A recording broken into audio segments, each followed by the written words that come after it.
Like many other subjects which are under more or less constant analysis, there are numerous misunderstandings. European alchemy is not of great antiquity, and the rumors about its roots in the mysterious past are highly symbolized. Actually, we have almost nothing on the subject of alchemy in European literature prior to the beginning of the 15th century, A.D. And nearly all of the so-called earlier works are backdated. That is, they were prepared and printed after the year 1500, but with fictitious dates of an earlier period added to them. There is very little of alchemy in the incunabula printing of the first 50 years of printing, between 1445 and 1500. And we have very little evidence that the alchemical writings attributed to ancient authors are genuine. For example, there are books, presumably, alchemical writings of Aristotle, which are certainly comparatively modern fabrications. Also, a number of fictitious characters were invented during the 16th and 17th centuries as having lived at a much earlier date, but these inventions or unreal persons have no historical foundation. Actually, we find the phenomenon of the rise of alchemical symbolism and thought almost paralleling the rise of European astrological speculation and the rising of secret societies and of Rosicrucianism in Europe. Now, alchemy is not limited to European countries, that we know. Remnants of it and references to it are to be found in the writings of many ancient Asiatic peoples. But the rise of alchemy in China, like that in Europe, is comparatively late when compared to the fabulous and legendary accounts thereof. So we must recognize we're in the presence of a rather mysterious situation, namely that a art or cult arose in Europe, which was given an antiquity by means of a certain exaggeration on the part of those working with it. And actually, alchemy, as we are going to consider it, developed within the period between about the year 1500 and the year 1700. During these 2 centuries, this symbolism developed and elaborated itself almost beyond human imagination. Most of the symbols employed by the alchemists were derived from earlier sources, but there was also a wonderful mixture of creative ingenuity evident in the designs and figures. Some are obviously derived from mythology, some from natural history, as it was understood or misunderstood by the writers of that period. Certain parts of it belong to the symbolisms of ancient religious cults. A part was taken from the older symbolism of astrology. Still other elements are almost unique to alchemy and do not occur elsewhere.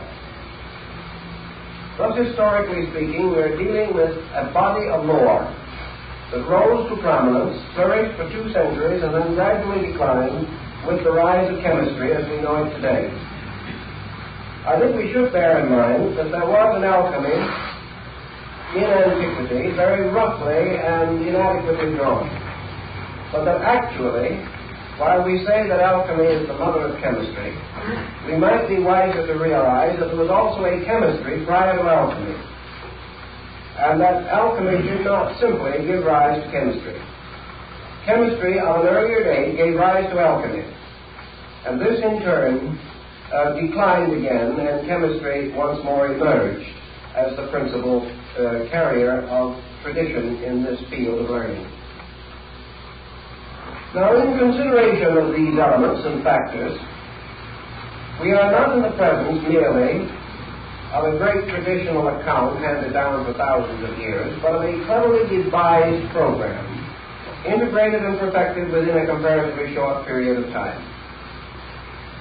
This integration has a definite bearing upon the perpetuation of certain schools of philosophy and mysticism that originated in antiquity and also passed through various vicissitudes in the rise of European culture. Let us try to draw a picture of Europe at the time of the emergence of alchemy. Europe itself was coming out of the Dark Ages. It had just passed through the Renaissance and the Reformation. The human mind was beginning to break the tremendous bonds that bound medieval man to a reactionary traditionalism. The human mind was also rebelling against the dogmatic theology which dominated this entire period of European history. For several hundred years, men had been unable to use their minds. In the first place, there was no way of training minds. There were no schools. There were no universities. There was practically no opportunity for the average citizen to become educated. The second problem was that Europe was devastated by natural and man-made catastrophes. The bubonic plague swept Europe, and during the course of about 300 years, its periodic ravages totaled somewhere in the neighborhood of some 50 to 100 million human beings died of this plague. During this same period also, the rise of the Inquisition is to be noted, and the tremendous attack upon heresy, upon liberalism and free thinking of all kinds. Even such schools and universities as did come into existence under the great cloister school system of Charlemagne were limited by a most reactionary patristic philosophy. Even the physician did not dare to perform autopsy, did not dare to dissect the human body. He was bound completely to the writings of Galen and Avicenna, authorities, traditional authorities, whose writings covered the field from the minor ailments of the human body to the probable causes of volcanic eruptions. These traditional textbooks did not give any opportunity or any individualism to the mind of the person. It was simply schooled according to tradition, schooled within a very narrow boundary of acceptances and rejections. Within the church itself, a number of systems of philosophy had arisen, particularly the philosophy of St. Thomas Aquinas.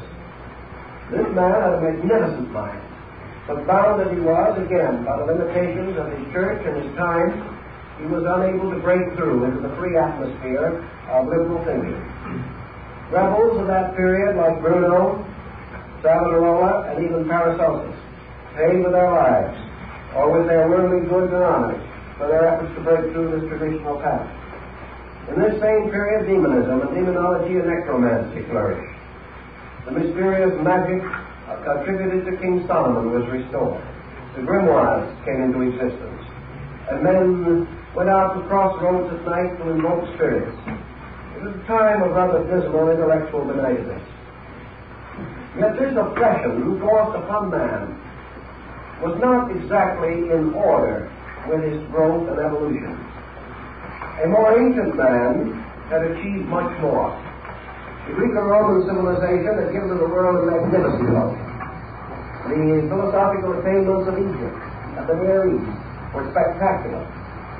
And these achievements and accomplishments did not simply die. They could not. The human being will not stop thinking and cannot stop thinking because someone tells him he must. Thus, there was beneath the surface of European thought and European life a tremendous surge of intellectualism, a surge which could not break through, but which did begin to emerge as soon as the Protestant Reformation began to lift the boundaries on human thinking. Now, against this pressure from within the individual himself, the pressure of his own inadequacy, there was the force of a limiting condition of environment. Internal pressure, plus this tremendous adamant boundary fixed upon his thinking and living, resulted in an explosion, resulted in a definite breaking through from the internal psychic life of the human being. Now, we cannot say, I don't agree with some psychologists who affirm that alchemy simply emerged from the individual. That it did remotely and originally do so, and that its forms undoubtedly were influenced by the pressures of the human psyche, we do not deny. But I cannot accept that it was merely a spontaneous outburst. It was too well organized, too well developed, too carefully thought through. It is far more reasonable and likely that it represented a new appearance of a tradition struggling to restore its own place as a leader in the intellectual life of the human being. Now we know, as I have told you in other lectures, that after the Crusades, the returning Crusaders and the Templars and many other groups brought back to Europe a great deal of wisdom from the Near East. Also, the rise of Moorish culture in Spain resulted in a liberation of the human mind and a return of lines and departments of knowledge hitherto long removed from European civilization and culture.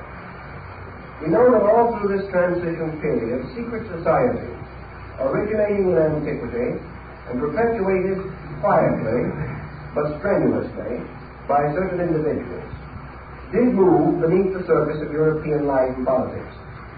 These societies, striving for survival and also for their major purpose, which was the liberation of the human mind, continued to operate quietly but effectively, as we know from the stories of the troubadours, the guilds, and many other groups. Now, as far as it is possible to determine, alchemy was devised as a means of perpetuating a secret kind of knowledge under the symbolism of chemistry. Now, why was chemistry chosen? Let us reply by asking another question. Why did the Dionysians and later Masonic organizations use architecture for exactly the same purpose? In other words, we know that the Dionysians believed that the building of a temple was a symbolization of the building of society and of the human soul. But at a time when it seemed advisable to move in secrecy, the active properties of the esoteric lore were concealed under appropriate figures and devices. And just as the building of Solomon's temple came to mean the building of human society, so the transmutation of metals came to mean the transmutation of the personal and collective life of humanity. The symbolism was adroit because the alchemist had hit upon a basic truth, namely that all departments of nature can be brought under one general pattern, and any science thoroughly understood is a key to nearly all other forms of learning. Thus, in alchemy, the entire weight of an important philosophical system was trusted to chemistry and chemical symbolism. We may say that this was suitable and proper for the reason that against this symbolism there was no well-integrated body of opposition. If these philosophers revealed themselves as philosophers, they would have been persecuted. Had they advanced their ideas on a religious level, they would have been executed. Had they attempted to develop psychological training, they would probably have fallen victim to the Inquisition. But as chemists, they had several appeals. First of all, medicine and the chemical sciences were accepted by theology. They were accepted as necessary, and the Church had no direct opposition to the advancement of medical science. It did not agree with it particularly, but it accepted it. The second thing is that this symbolism strangely intrigued the covetousness of the human mind. During the rise of alchemical symbolism, many princes, powerful leaders of both church and state, hired and maintained alchemists and carried elaborate research programs because alchemy promised to transmute base metal into gold and to discover the universal medicine and the elixir of life. And there wasn't a rogue in Europe who didn't want to live longer. And there wasn't a king in Europe who did not want additional funds in the treasury. So the appeal to the cupidity and the selfishness of mankind helped to protect the alchemist from persecution. He had hit upon a wonderful formula. And even though he did suffer to some degree from the greed of princes, still for the most part he was catered to and pampered. And we remember the Street of the Gold Makers in Prague, in Czechoslovakia, where a whole colony of these alchemists worked together for a number of years under the princes of Bohemia and other royal patrons. Now, it must have been rather interesting to realize that these alchemists were supported, maintained, and nursed along by the very tyrants who alchemy expected to eliminate. But it was only timely to carry the step as we must by degrees. Now we have many hints, for example, that alchemy was a well-integrated kind of chemical guild, just as the tailors and the shoemakers and the various guilds were closely integrated bodies with their obligations, with their trade union patterns. So the chemists formed a guild, and the great guild of the chemists gradually turned into the guilds of alchemy. Now let us take another parallel to this, because I think it is helpful to us, and we want penetration as well as coverage. I have made considerable research on the activity of architectural guilds in Europe during the period of the great cathedral builders, and we've come across a number of very interesting facts. When a great community or a powerful prelate of the church was resolved to build a cathedral,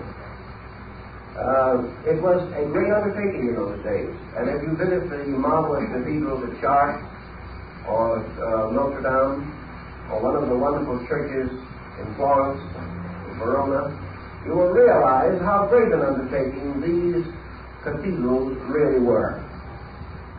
The local villages, of course, could do very little, because at that time the village around the cathedral was just a little mass of huts, practically, around this magnificent building. Even today, the cathedral towns of Europe can be seen for miles, but only the cathedral, standing what appears to be alone, but actually surrounded by the low buildings of the citizens. When the time came to build a cathedral, the designer, the architect, or the sponsor, let it be known to the wandering journeyman. Perhaps in towns at that time there was a carpenter, or one or two stonemasons, who passed through on their apprenticeship. These were told, and in 3 months all Europe knew. These wandering journeymen, traveling from place to place, told everyone along the way. So they in turn told everyone else that they met, and so on. So in 3 or 4 months, the whole of Europe knew that this great building was contemplated. As a result of that, qualified workmen in all of the lines naturally involved in such a project began to congregate. Now today we would say they would come and probably come up with their trailers or something of that nature and build little community or something of that nature, or move into hotels and boarding houses. Such things didn't exist at that time. When these builders came, they brought their families with them, they drove their cattle, they brought all their worldly goods, because they never expected to leave that community alive. In those days, to build a cathedral was a matter of 200 or 300 years. These men and their sons and their sons' sons would work on that building. It would continue until it was finished. Under such conditions, these builders, some coming from countries that did not even speak the language of the land in which they were to work, did not mingle with the citizens, did not move into the community or the town. They built their own city, a comparatively permanent one. And in one of the cathedrals in which I made some research, we learned that a town composed of nearly 15,000 human beings was built in a few weeks on the site of the work. This town simply came into existence. And it was all made up of workmen, craftsmen, who recognized each other by certain secret signs, who had their master's marks, and who were known to be qualified for various work. There were apprentices, and there were craftsmen, and there were masters of the work. As soon as this community came into existence, it built homes for those who were to work there. In the midst of this great community, they built their community houses. And they then sent to the nearby town where the work was to be done and communicated with the architects and the financing committee and demanded their proper share or their proper token. For it was up to the community where they worked to supply each one of these men with a pair of gloves, a white lambskin apron, and a certain amount of raw hides and skins to cover the roof of his communion house. As soon as this had been properly taken care of, this community, created by these workmen, held a session, elected its own officers, created its own mayor, or in this case, master of the work, his assistants, to prepare the work of the day and to lay out the program for all of the other workmen. These men and their community lived completely apart from the rest of the country in which they lived. And as the records of the time show, they did not even follow in the religion of the community. These people had their own religion. And several early fathers, writing of these communities of builders, shook their heads sadly over their quills and said that we think that some of them were not as good Orthodox Christians as they should have been. It's quite possible, because from the Near East came men who worked in silk and fabrics, came cutters of stones and gems. From North Africa came men skilled in design and artistry. From Bulgaria, Romania, from the great Slavic states, from all parts of Europe they came, Christian, Muslim, Jew, everything you can think of, but all bound together by the great guilds into which they had been initiated. These guilds created their own world. They created their own cooperatives. They had their own ways of taking care of the widows and the fatherless. They took care of their own sick. They brought their own physicians. They did everything, and they created a form of government which we call today democracy. And that democracy began within the structure of the guilds. Now, if you attended a great meeting of the guild masters, you would attend something that was very interesting. You would find these men gathered in the communion house or in the community center. And here, on certain intervals, prescribed by their laws and their traditions, they broke bread together. And because not one of these was greater than another, they were seated around a circular table. And in the midst of the table was the gill cup. And this gill cup had on the lip, all around the edge of the cup, little hooks. And on each of these hooks was the crest and shield of a guild master. This cup was filled with wine, and each of the masters drank from the cup, performing a ritualistic Eucharist and rededicating their lives to the great service of the architect of the universe. They were worshipping through building. Their laws were their own. Their secrets were inviolate. Their mysteries were perpetuated.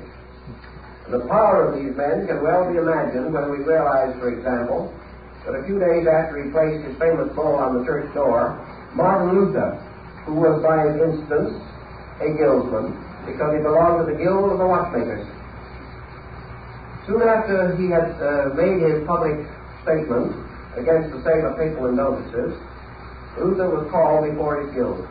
And here in solemn assembly, he was placed under the protection of the guilds and given a medal, which must always wear, and which he should show in time of emergency.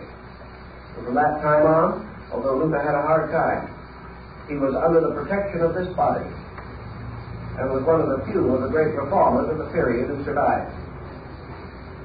The guilds were very powerful.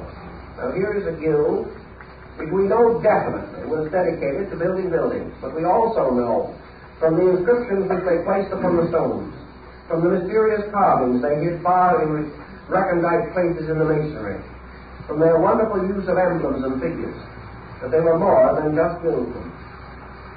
They were the perpetuation of the secret schools of architecture known as the Dionysian artificers in Greece, the Vitruvian Collegia in Rome, and the famous architects called the Commacene builders, who had their refuge in Lake Como. These were all initiate schools from antiquity, concealing the secrets of human regeneration under the story of architecture. And here's one group of guilds. Now let us pass for a moment to another group. And this is the group of the chemists. The doctors, the chemists, and those who had to do with research in metals, metallurgy, and things of that nature. All who touched fire as a means of working the elements of their craft were bound together.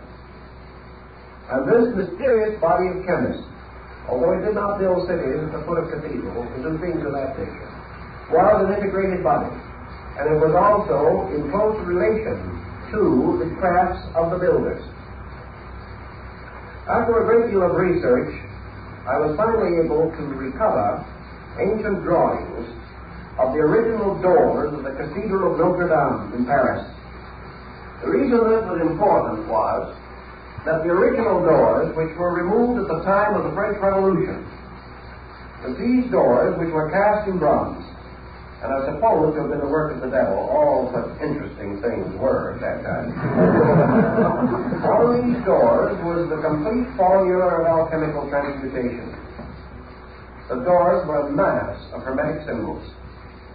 Now these doors could not have been placed there by the chemists, unless these chemists had also been in very intimate association with the cathedral builders.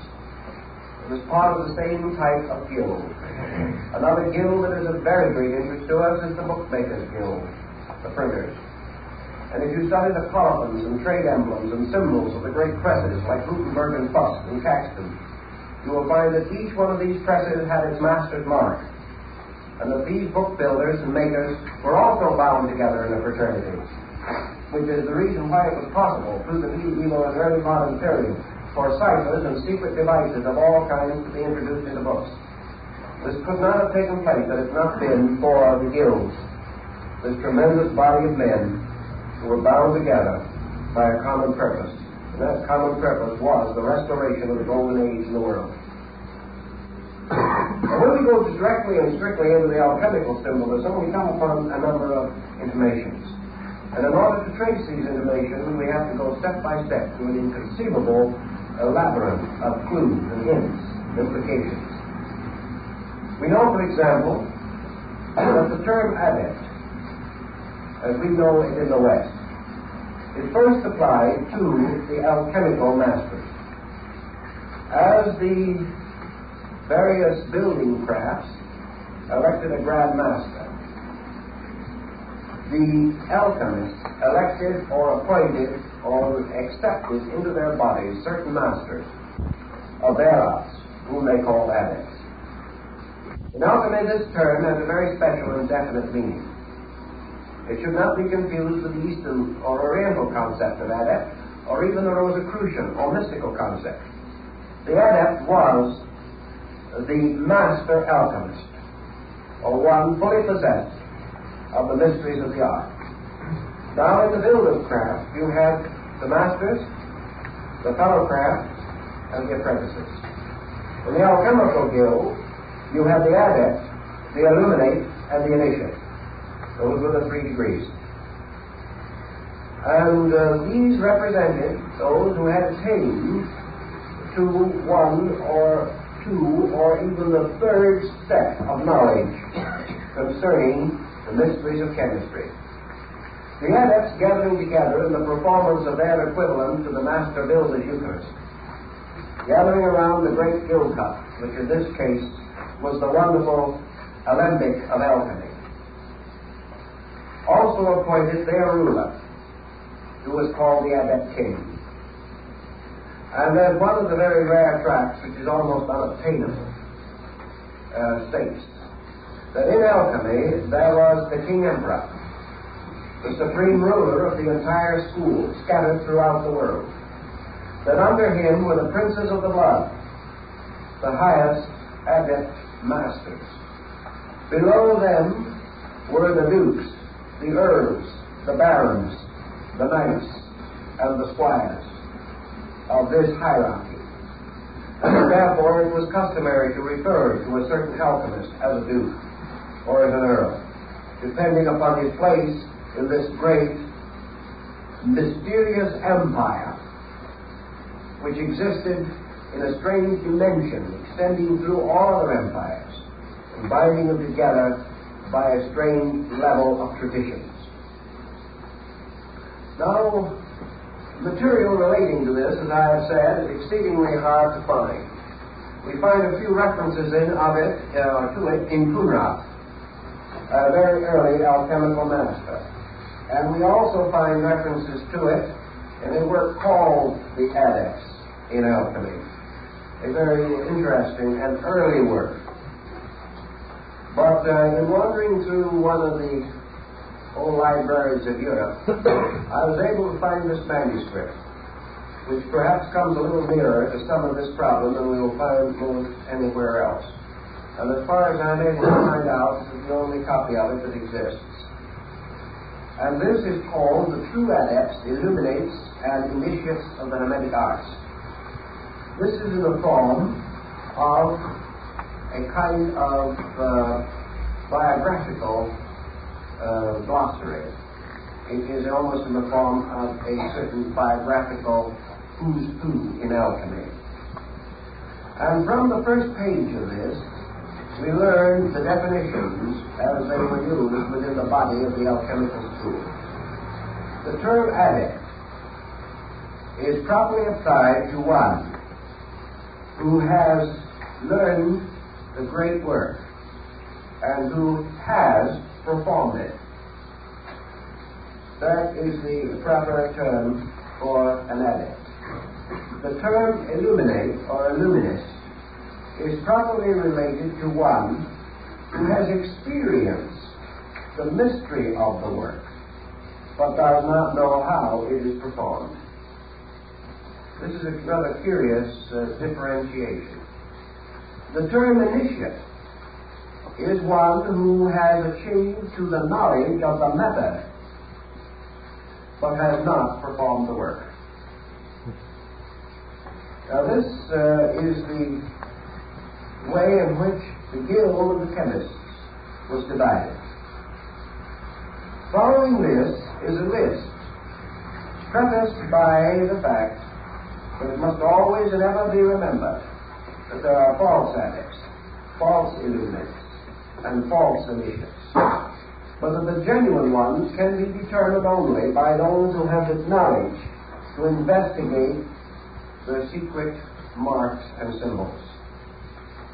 Then we have here a list of the adepts of the school, both imaginary and historical, and also the degrees of their development within the school. We learn from this book, for instance, that according to the alchemical tradition, Moses was an adept. We learn that Solomon was an adept. And this brings us very close to the fact that Solomon was also supposed to have been a great architect and a master of those mysteries. Then we learn also, as we go on through these lists, some of the other names involved in this. The Apostle John, a sublime illuminate. Hermes, an adept. Orpheus, an adept. Apollonius of Rhodes, an initiate. Homer, an initiate. Ptolemy, an illuminate. Virgil, an initiate.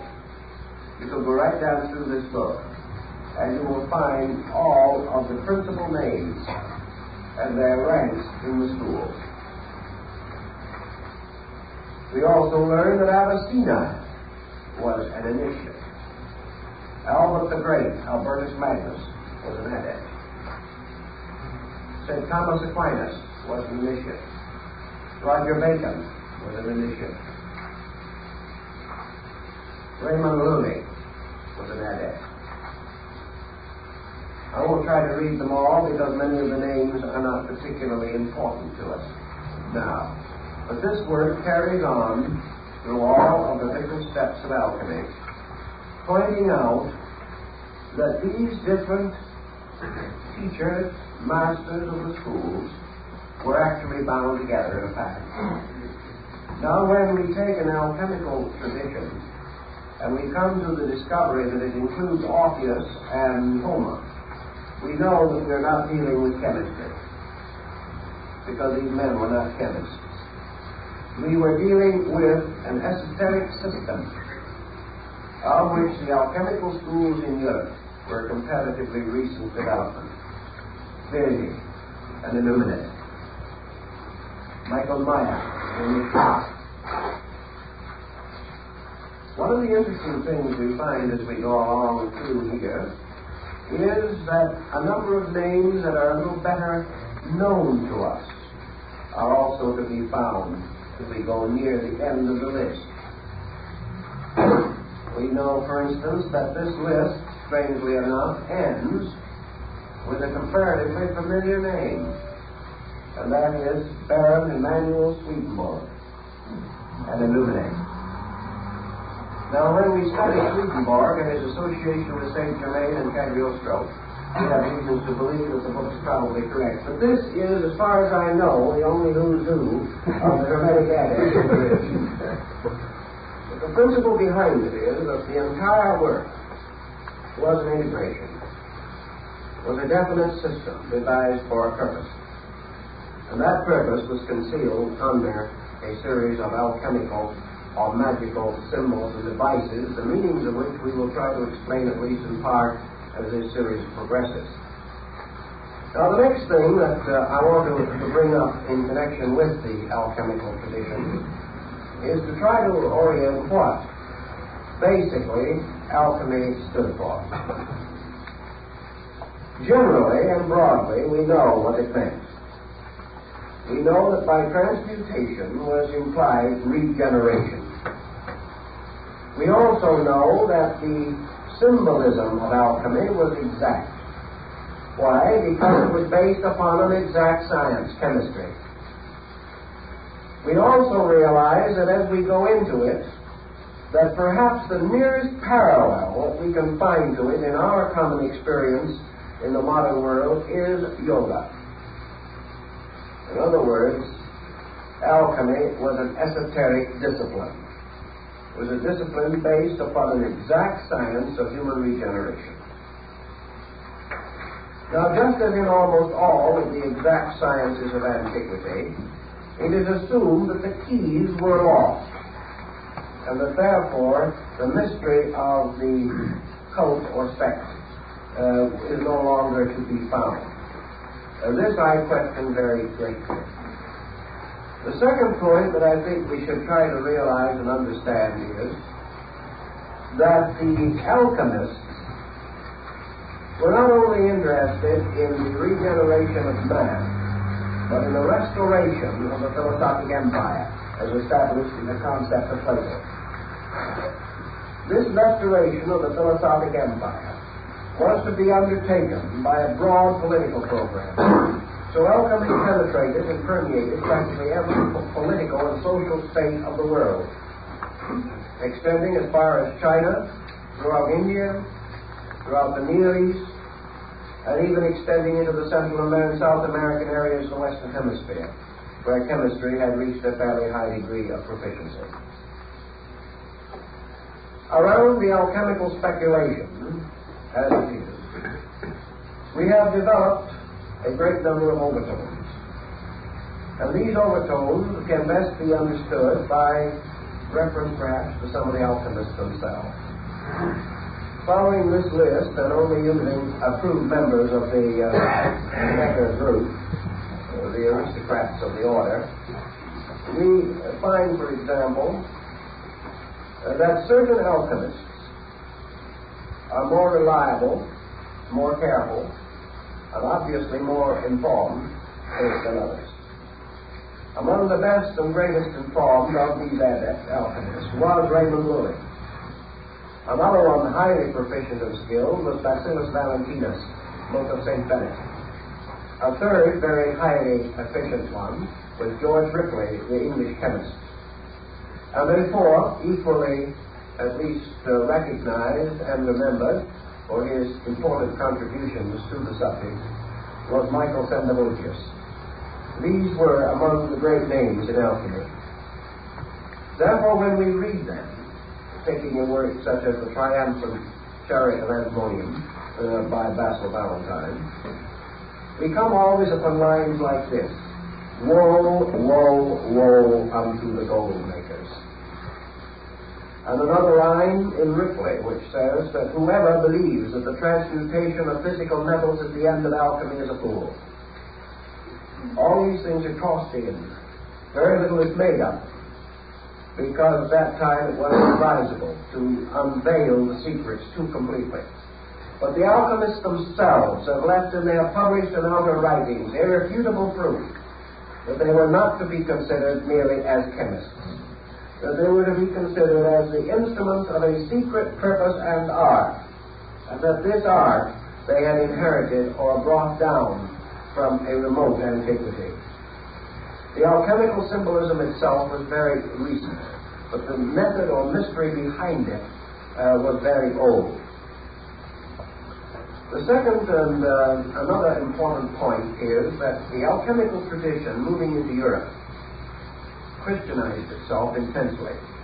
But this Christianization was no part of its original symbolism. Gradually, therefore, we find the introduction of Christian figures and symbols into the alchemic arts. But wherever they are used in a purely alchemical sense, not in the sense of theology. Just as the mystical symbols of astrology and magic used by Bede were not to be used in the magical and astrological sense, but in a purely mystical sense, a matter which has been of considerable concern to students of the subject. One of the names associated with early alchemy was Paracelsus von Hohenheim. This great Swiss physician tells us that he was initiated into the mysteries of the spiritual art of chemistry by masters of this art in Constantinople, and that it was among the Muslims that he gained his first great knowledge of the secrets of transcendent chemistry. In all probability, he studied with the dervishes and other Eastern groups who had under another symbolism, the symbolism in some cases of music or song or poetry, had come to the same as did the famous troubadours and the Pliard of Ronsard in France. All of these groups were bound together. Dante's Inferno was not intended to be a literal description of the netherworld.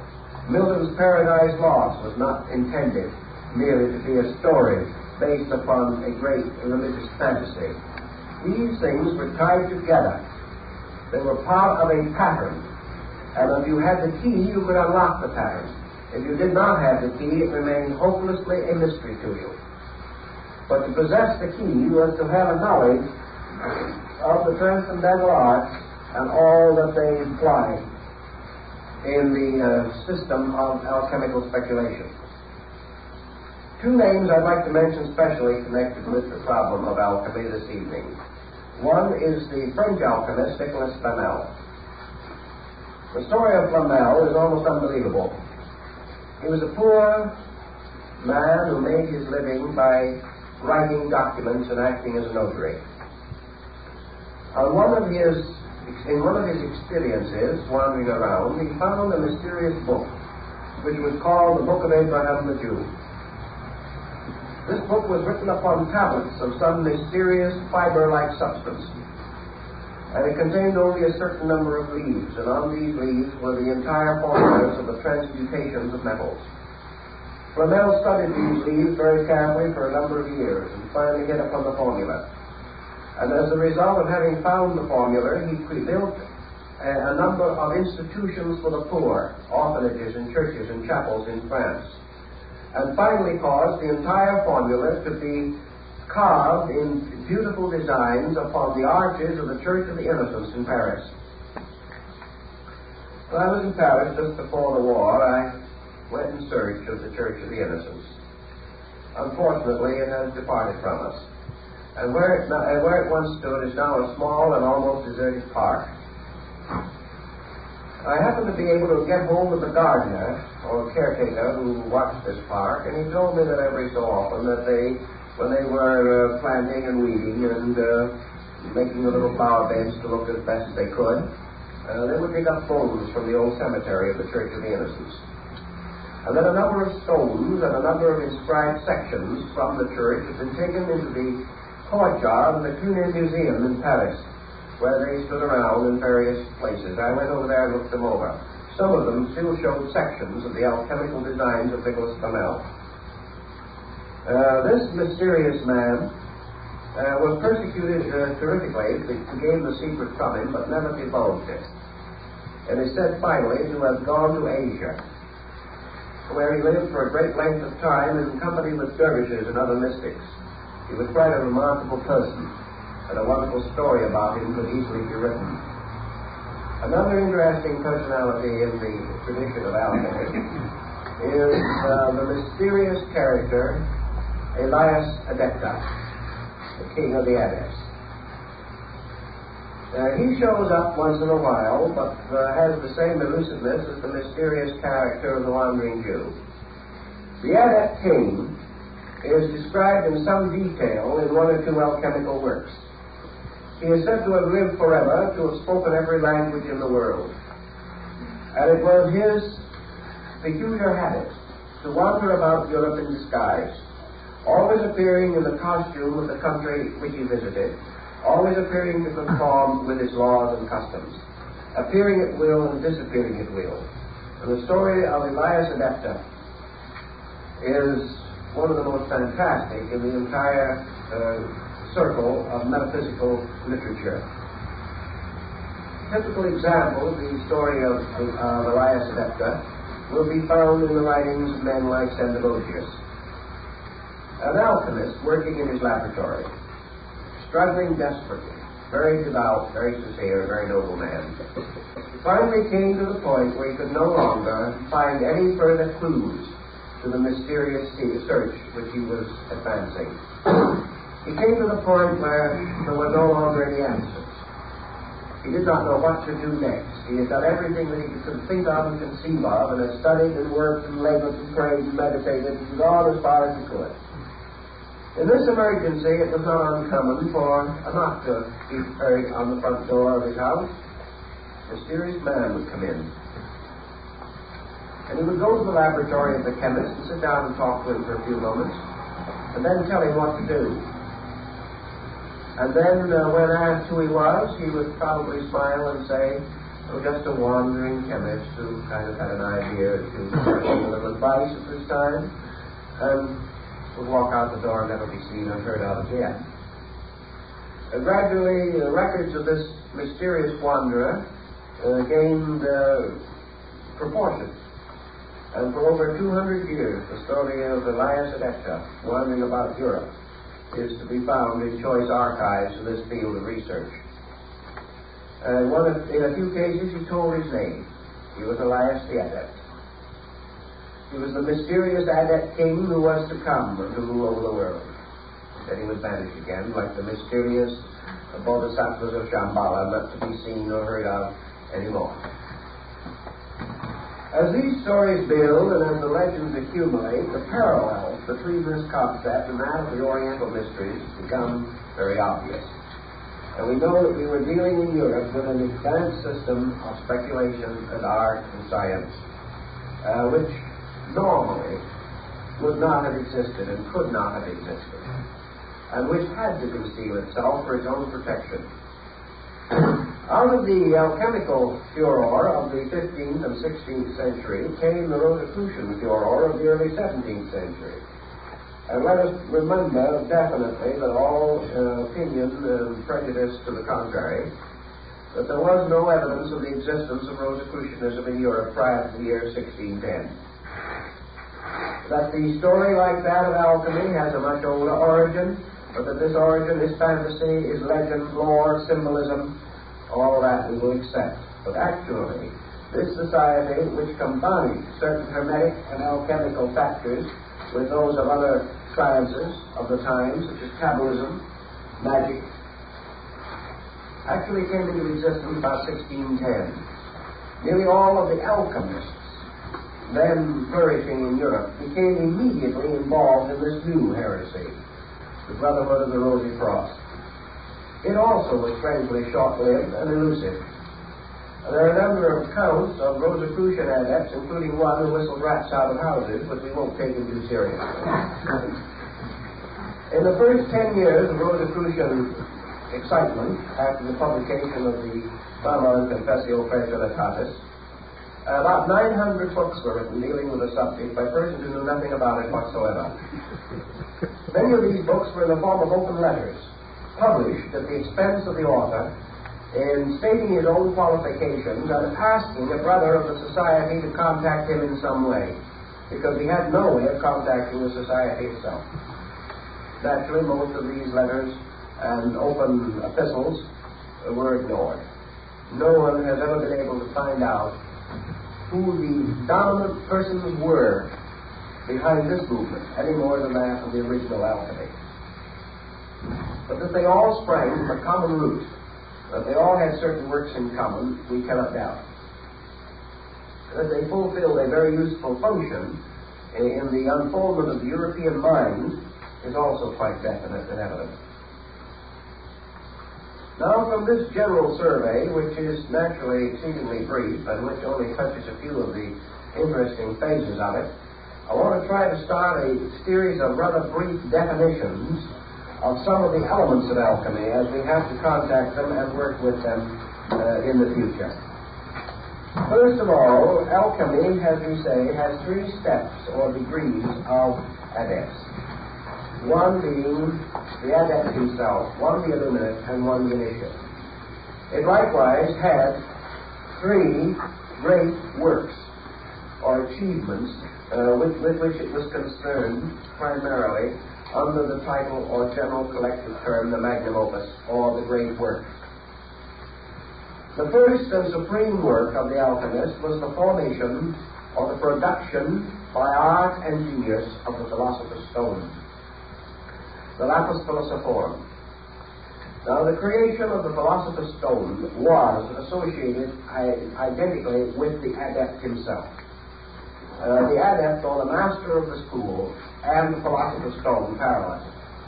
In other words, the adept and the stone had something in common, almost something in identity. The second work of the great school of alchemy was the transmutation of base metals. This, the formation of physical chemistry for the production of synthetic minerals and metals, was associated with the third step in the cycle, namely the initiate. In other words, the initiate was the transmuter of metals. The illuminist, who was between these two, was identified with the search for the universal medicine. So we have the three steps in relationship to the three grades. The creation of the stone being the work of the adept, the discovery of the universal medicine being the work of the illuminate, and the transmutation of base metals being the work of the initiate. These three men represented the keys to the works of the grades, or differentiated the labors of the three classes or orders of alchemists. The transmutation of base metals into gold was the work of science. The creation of the universal medicine was the work of philosophy. The casting of the lapis philosophorum, or the great stone, was the work of religion. Thus, religion, philosophy, and science were the three grades, as in almost all of the great mystical things, schools and systems.